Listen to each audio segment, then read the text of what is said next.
देखकर डरपोक ड्रैगन का दिल दहल गया होगा। ये यारियां देखने के बाद आतंकिस्तान का होश फाख्ता हो गए होंगे।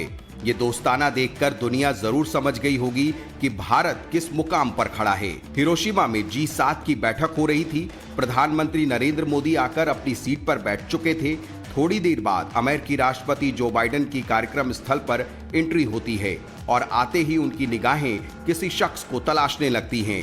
वो शख्स कोई और नहीं, भारत के प्रधानमंत्री नरेंद्र मोदी थे। जो बाइडेन प्रधानमंत्री मोदी से बड़े गर्मजोशी के साथ मिलते हैं और फिर एक दूसरे के गले भी मिलते हैं। इस दौरान कई नेता मंच पर मौजूद थे, लेकिन जो बाइडेन की निगाहें तो पीएम मोदी को ही ढूंढ रही थीं। ये पहली बार नहीं है जब जो बाइडेन प्रधानमंत्री नरेंद्र मोदी से गर्मजोशी के साथ मिले हैं। पीएम मोदी के विश्व नेता और भारत के बढ़ते कद का एक शानदार नजारा उस वक्त भी देखने को मिला था जब बर्लिन में G7 की समिट हो रही थी। दुनिया के तमाम नेता पीएम मोदी से मिलने को उत्सुक दिख रहे थे। लोगों के लिए यकीन करना मुश्किल हो रहा था कि जिस अमेरिकी राष्ट्रपति से मुलाकात करने के लिए दुनिया भर के मुल्कों के राष्ट्राध्यक्षों को महीनों तक का इंतजार करना पड़ता है, वो अमेरिकी प्रेसिडेंट पीएम मोदी से हाथ मिलाने के लिए खुद उनके पास चल कर आए। पीएम मोदी इस दौरान जस्टिन ट्रूडो से बात कर रहे थे।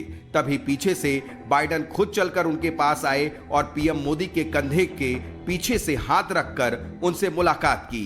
इस दौरान बाइडेन के सामने दूसरे मुल्कों के भी नेता दिखे, लेकिन बाइडेन सिर्फ मोदी से मिलने के लिए उनके पास आए।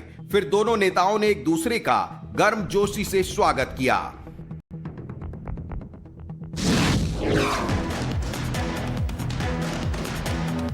प्रधानमंत्री नरेंद्र मोदी और अमेरिकी राष्ट्रपति जो बाइडेन की दोस्ती को देखकर कुछ नेताओं के कलेजे पर सांप जरूर लौट रहे होंगे, लेकिन दुनिया की ये दोनों महाशक्तियां इस सब से बेखबर दोनों देशों के रिश्ते को एक आयाम पर लेकर जा रही हैं। इंडोनेशिया के बाली में G20 का मंच था और इस दौरान भी पीएम मोदी और जो बाइडेन की दोस्ती की एक तस्वीर सामने आई थी। इस वीडियो में अमेरिकी राष्ट्रपति जो बाइडेन पीएम मोदी से हाथ मिलाने के लिए आगे बढ़ते हुए दिखाई दिए। पहले तो पीएम मोदी ने उन्हें आता हुआ नहीं देख पाए, लेकिन जैसे ही देखा हाथ मिलाते हुए उनसे गले मिले। इस दौरान दोनों के बीच कुछ बातचीत हुई और वो हंस भी रहे थे।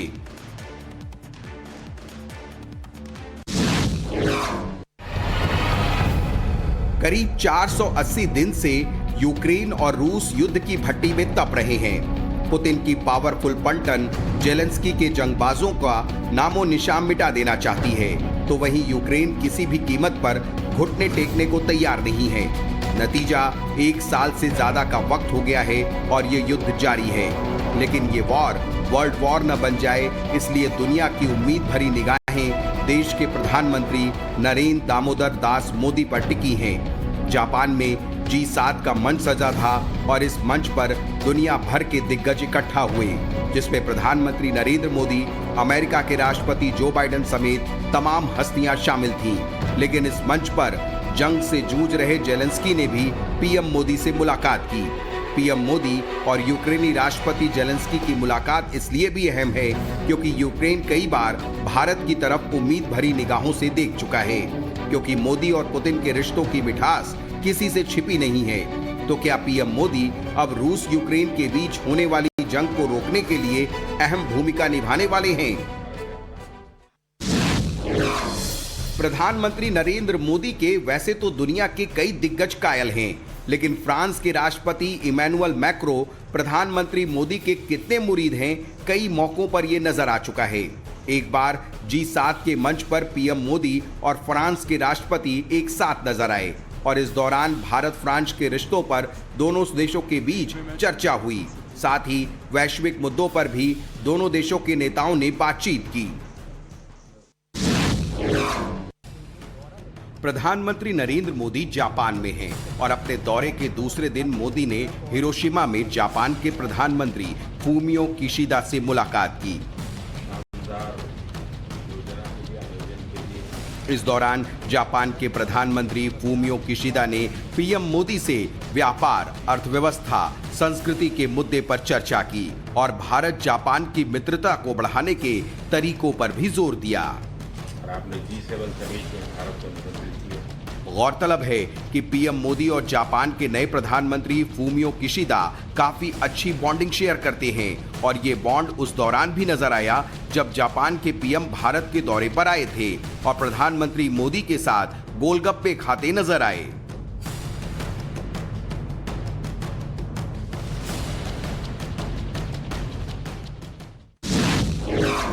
दुनिया के दिग्गज एक मंच पर इकट्ठा हैं और जापान इस बात का गवाह बन चुका है।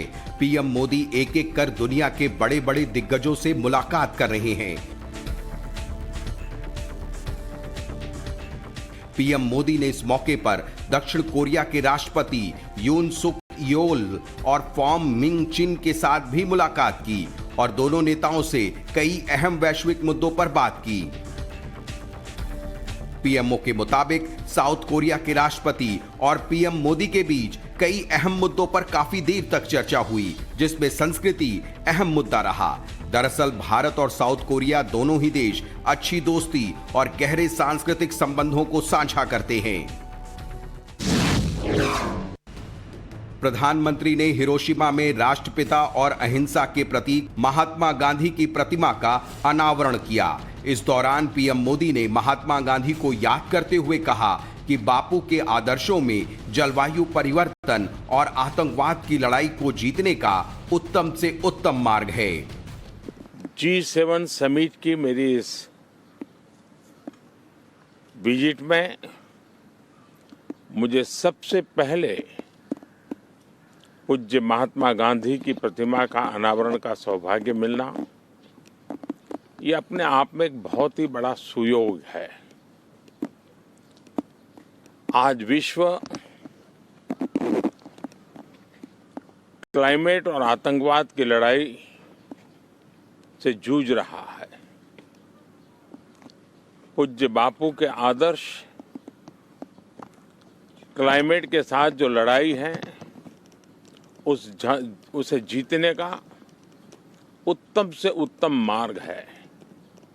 उनकी जीवन शैली प्रकृति के प्रति सम्मान, समन्वय और समर्पण का उत्तम उदाहरण रही है। उसी प्रकार से बुद्ध और गांधी की धरती जिसने विश्व को शांति का संदेश दिया, हिरोशिमा की धरती पर और जापान जो कि भगवान बुद्ध के विचारों के से पल्लवित पोषित है, वहाँ पूज्य बापू की प्रतिमा अहिंसा के, करुणा के उन विचारों को आगे ले जाने में बहुत बड़ी प्रेरणा बनेंगे। अमेरिकी राष्ट्र G7 के मंच पर दुनिया भर के दिग्गजों के दिल मिल रहे हैं, लेकिन दूसरी तरफ भारत के दो पड़ोसी देश अंदर ही अंदर सुलग रहे हैं। नाम चालबाज चीन और आतंकिस्तान उर्फ पाकिस्तान है। G7 के मंच पर प्रधानमंत्री नरेंद्र मोदी के जलवे से ड्रैगन इतना बौखला गया है कि वो कश्मीर का राग आलापने लगा है। जम्मू कश्मीर में आयोजित होने वाली G20 की बैठक में चीन शामिल नहीं होगा और इसके पीछे चीन ने वजह बताई है कि श्रीनगर विवादित इलाका है। चीन ने एक तीर से दो निशाने साधने की कोशिश की है। पहला, पाकिस्तान को खुश कर वहां अपनी मनमर्जी चला सके, दूसरा भारत के G7 में शामिल होने की बौखलाहट भी निकाल रहा है। प्रधानमंत्री नरेंद्र मोदी के G7 में शामिल होने से आखिर चीन और पाकिस्तान इतना बौखलाए क्यों हैं, वो भी जान लीजिए। दरअसल आज क्वाड देशों की बैठक होने वाली है। इस बैठक में दुनिया की महाशक्तियां शामिल होंगी, जिसमें देश के प्रधानमंत्री नरेंद्र मोदी और जो बाइडेन का नाम भी शामिल है। और ये अब चीन के गले नहीं उतर रहा है। चीन, जापान, भारत और ऑस्ट्रेलिया ये चार देश क्वाड का हिस्सा हैं। क्वाड यानी क्वाड्रिलेटरल सिक्योरिटी डायलॉग, ये एक फोरम है जिसका मुख्य उद्देश्य स्वतंत्र, खुले, समृद्ध और समावेशी इंडो पैसिफिक इलाके के लिए काम करना है। चीन हमेशा से इस संगठन का विरोधी रहा है। ड्रैगन का मानना है कि क्वाड का गठन उसकी बढ़ती ताकत को रोकने के लिए किया गया है। वर्ल्ड लीडर के तौर पर मोदी की धमक उस वक्त भी दिखी जब समरकंद में एससीओ समिट का आयोजन हो रहा था। पीएम मोदी की यहां रूस के राष्ट्रपति व्लादिमीर पुतिन से मुलाकात हुई। पूरी दुनिया की नजरें इस मीटिंग पर थीं। ये दौर युद्ध का नहीं है। पीएम मोदी के इस बयान की गूंज दुनिया के सर्वोच्च संस्था संयुक्त राष्ट्र में भी सुनाई दी। इस बयान ने उनके वैश्विक नेता के कद को और भी बढ़ा दिया।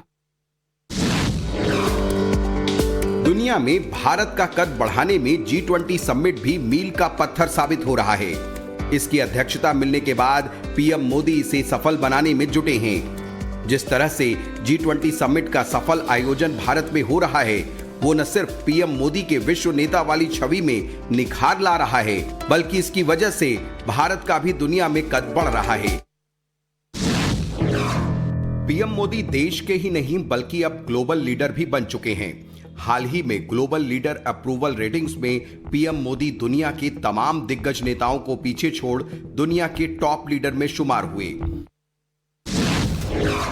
पीएम मोदी की जिस तरह से विदेशों में लोकप्रियता बढ़ी है और उन्हें ग्लोबल लीडर के तौर पर देखा गया, उससे भारत की ग्लोबल पहचान को भी बड़ी उपलब्धि हासिल हुई है।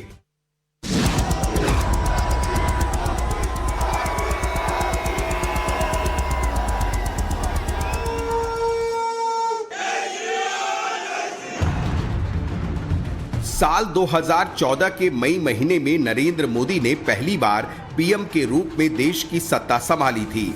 इसमें कोई शक नहीं है कि मोदी सरकार ने इन 8 सालों में विदेश नीति पर स्पष्ट छाप छोड़ी है और भारत को दुनिया की सबसे बड़ी ताकत बनाने को लेकर अपने इरादे साफ कर दिए हैं। चुनौतियों के हिसाब से जैसी विदेश नीति होनी चाहिए, पीएम मोदी की विदेश नीति भी बिल्कुल वैसी ही रही। पीएम मोदी ने देश की विदेश नीति में लचीलापन और दूरदर्शिता दोनों को रखा। यही वजह है कि पीएम मोदी की फॉरेन पॉलिसी की तारीफ न सिर्फ दुश्मन देश के पीएम रहे इमरान खान कर चुके हैं, बल्कि रूस के राष्ट्रपति पुतिन ने भी पीएम मोदी की स्वतंत्र नीति की जमकर तारीफ की थी।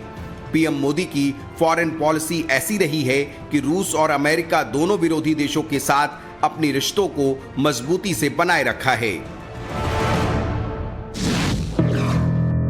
2014 में जब पीएम प्रधानमंत्री बने तो उन्होंने देश की इकोनॉमी बढ़ाने के लिए